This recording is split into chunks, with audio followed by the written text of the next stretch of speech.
ಎಲ್ಲರಿಗೂ ನಮಸ್ಕಾರ. ಕನ್ನಡತಿ ಗೃಹಿಣಿ ಕೈರುಚಿಗೆ ಸ್ವಾಗತ.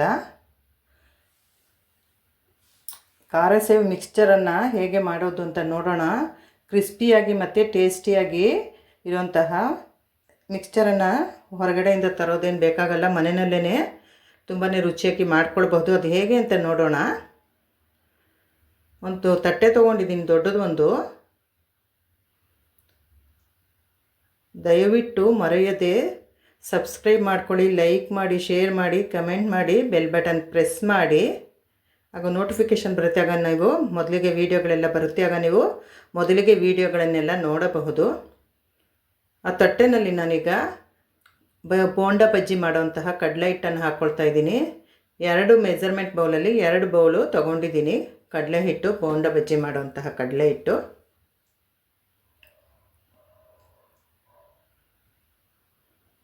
ಈಗ 2 ಸ್ಪೂನು ಅಚ್ಚ ಖಾರದ ಪುಡಿ ಹಾಕ್ಕೊಳ್ತೀನಿ. ಖಾರಕ್ಕೆ ಇದು ಅಚ್ಚ ಖಾರದ ಪುಡಿ. 1 ಸ್ಪೂನು ಉಪ್ಪು ಹಾಕ್ಕೊಳ್ತೀನಿ. ಉಪ್ಪು ಖಾರ ನಾವು ನೋಡಿ ಎಷ್ಟು ಬೇಕೋ ಹಾಕ್ಕೊಳ್ಬೋದು.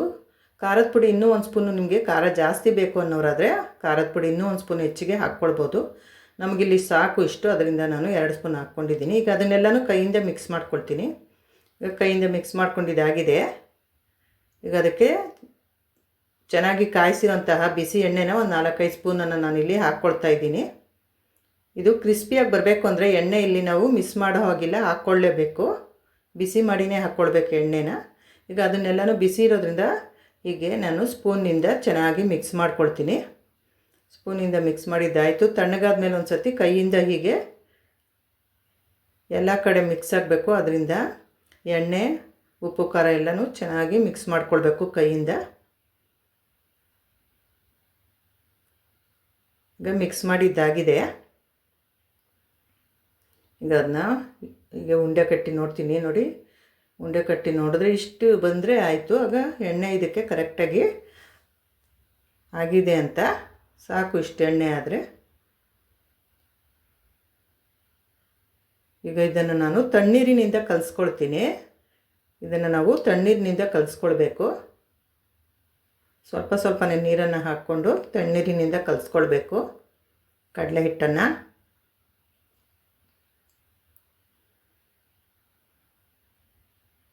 ಸ್ವಲ್ಪ ಸ್ವಲ್ಪನೇ ಹಾಕ್ಕೊಂಡು ಕಲಿಸ್ಕೊಳ್ಬೇಕು. ಈಗ ಕಲಸಿದ್ದಾಗಿದೆ ನೋಡಿ. ಈ ಹದಕ್ಕಿರಬೇಕು ಹಿಟ್ಟು. ನೋಡಿ, ಈ ಹದಕ್ಕಿದ್ರೆ ಸಾಕು. ಇಷ್ಟು ಸಾಫ್ಟಾಗಿ ಇಷ್ಟಿದ್ರೆ ಸಾಕು. ಇನ್ನು ಗಟ್ಟಿನೂ ಬೇಡ, ಇನ್ನು ತೆಳ್ಳಗೂ ಬೇಡ. ಕರೆಕ್ಟಾಗಿ ಈ ಹದಕ್ಕಿರಬೇಕು ನೋಡಿ.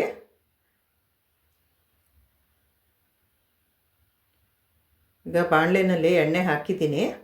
ಈಗ ಸ್ಟವ್ ಹಚ್ಚುತ್ತೀನಿ. ಎಣ್ಣೆ ಕಾಯಬೇಕೀಗ. ಸ್ಟೀಲ್ ಬಾಣಲೆ ಇಟ್ಕೊಂಡಿದ್ದೀನಿ, ಎಣ್ಣೆ ಕಾಯಬೇಕು.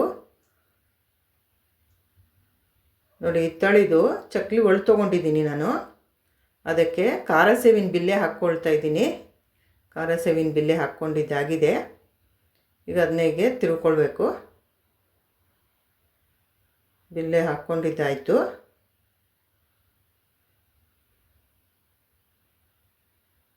ಕಲಸಿಟ್ಟಿರೋ ಕಡಲೆ ಹಿಟ್ಟನ್ನು ಈಗ ಚಕ್ಲಿ ಒಳ್ಳಿನಲ್ಲಿ, ಖಾರ ಸೇವೆ ಒಳ್ಳಿನಲ್ಲಿ ಹಾಕ್ಕೊಳ್ತೀನಿ. ಈಗ ಅದಕ್ಕೆ ನೋಡಿ ಎಷ್ಟು ಹಿಡಿಸಿತ್ತೋ ಅಷ್ಟನ್ನು ನಾವು ಉದ್ದವಾಗಿ ಮಾಡಿ ಇಟ್ಕೊಳ್ಬೇಕು. ಹಿಟ್ಟನ್ನು, ಕಲಸಿರೋ ಹಿಟ್ಟನ್ನು.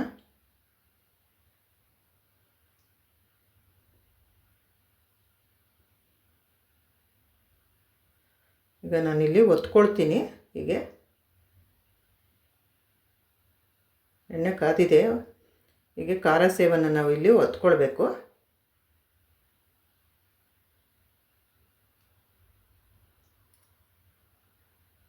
ಈಗ ಇದನ್ನ ನಾನು ತಿರುವಾಕೊಳ್ತೀನಿ.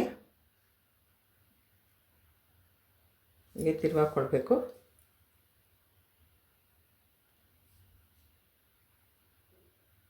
ಈಗ ಅದಾಗಿದೆ, ತೆಕ್ಕೊಳ್ತೀನಿ. ಒಂದು ಸೈಡ್ ಆಗಿತ್ತು, ಇನ್ನೊಂದು ಸೈಡು ಆಯಿತು. ಈಗ ಇನ್ನೊಂದು ಸರಿ ಒತ್ಕೊಳ್ತಾ ಇದ್ದೀನಿ. ಈಗ ಇದನ್ನ ನಾವು ಮೀಡಿಯಮ್ ಫ್ಲೇಮ್ನಲ್ಲಿ ಇಟ್ಕೊಂಡು ಬೇಯಿಸ್ಕೊಳ್ಬೇಕು. ಪೂರ್ತಿ ಸ್ಟವ್ ಎತ್ತೋ ಹಾಗಿಲ್ಲ. ಪೂರ್ತಿ ಸ್ಟವ್ ಎತ್ತಿದ್ರೆ ಸಿಯುತ್ತೆ. ಇದು ಖಾರ ಸೇವ್ ಮಿಕ್ಸ್ಚರು ಸಿಯುತ್ತೆ. ಅದರಿಂದ ನೋಡಿ ಆಯ್ತು. ಈಗ ಇದು ತಿರ್ವಾಕೊಳ್ತೀನಿ. ಒಂದು ಸೈಡ್ ಆಗಿದೆ, ಇನ್ನೊಂದು ಸೈಡ್ ಆಗಬೇಕು. ಆಯಿತು. ಇದು ತೆಕ್ಕೊಳ್ತೀನಿ ಈಗ ಇದನ್ನ. ನೋಡಿ ಕಲಸಿಟ್ಟಿದ್ನೆಲ್ಲ ಇಟ್ಟು ಅದನ್ನೆಲ್ಲದರಲ್ಲೂ ಒತ್ಕೊಂಡು ಇಟ್ಕೊಂಡಿದ್ದೀನಿ. ನೋಡಿ ಇಷ್ಟ ಆಗಿದೆ ಇದು ಕರಸೇವು ಮಿಕ್ಸ್ಚರು. ನಾವು ಇದನ್ನು ಹೊರಗಡೆಯಿಂದನೇ ತರಬೇಕು ಅಂತ ಏನಿಲ್ಲ, ಮನೆಯಲ್ಲೇ ನಾವು ಟೇಸ್ಟಿಯಾಗಿ ಶುಚಿಯಾಗಿ ರುಚಿಯಾಗಿ ಮಾಡ್ಕೊಳ್ಬಹುದು. ತುಂಬಾ ಸೂಪರಾಗಿದೆ. ಟೇಸ್ಟ್ ಮಾಡಿದ್ದೀನಿ ಈಗ ನಾನು. ತುಂಬಾ ಟೇಸ್ಟಿಯಾಗಿ ಆಗಿದೆ ಇದು. ಈ ಹಬ್ಬ ವಾರಗಳಲ್ಲಿ ನಾವು ದೇವ್ರ ಮುಂದೆ ಇಡ್ತೀವಲ್ಲ, ವರಮಹಾಲಕ್ಷ್ಮಿ ಹಬ್ಬ ಮತ್ತು ಗಣೇಶ ಹಬ್ಬದಲ್ಲಿ, ಆಗ ಅದ್ರ ಬದಲು ನಾವು ಮನೆಯಲ್ಲೇ ಈ ರೀತಿ ಮಾಡಿಕೊಂಡು ದೇವ್ರ ಮುಂದೆ ಇಟ್ಕೋಬಹುದು. ಹೊರಗಡೆಯಿಂದ ತರೋದೇನು ಬೇಕಾಗೋದಿಲ್ಲ.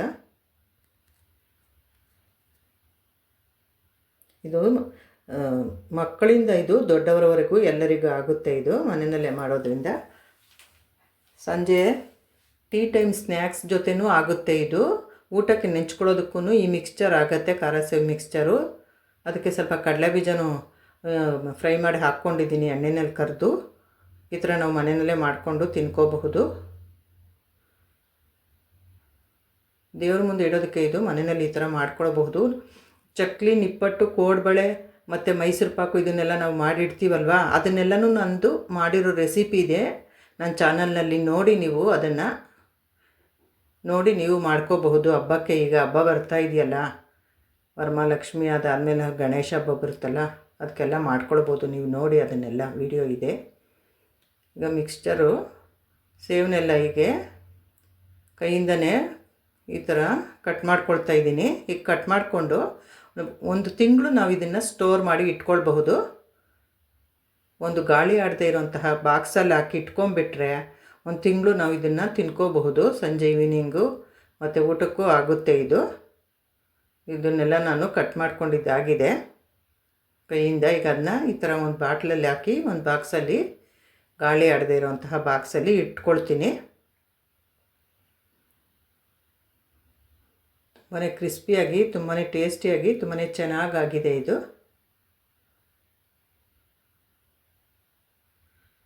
ಈಗ ಬಾಕ್ಸ್ಗೆ ಹಾಕ್ಕೊಳ್ತಾ ಇದ್ದೀನಿ.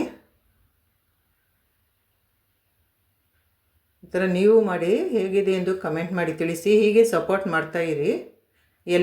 ಎಲ್ಲ ವೀಡಿಯೋಗಳನ್ನು ನೀವು ನೋಡ್ತಾ ಇರಿ. ದಯವಿಟ್ಟು ಮರೆಯದೆ ಸಬ್ಸ್ಕ್ರೈಬ್ ಮಾಡ್ಕೊಳ್ಳಿ, ಲೈಕ್ ಮಾಡಿ, ಶೇರ್ ಮಾಡಿ, ಕಮೆಂಟ್ ಮಾಡಿ, ಬೆಲ್ ಬಟನ್ ಪ್ರೆಸ್ ಮಾಡಿ.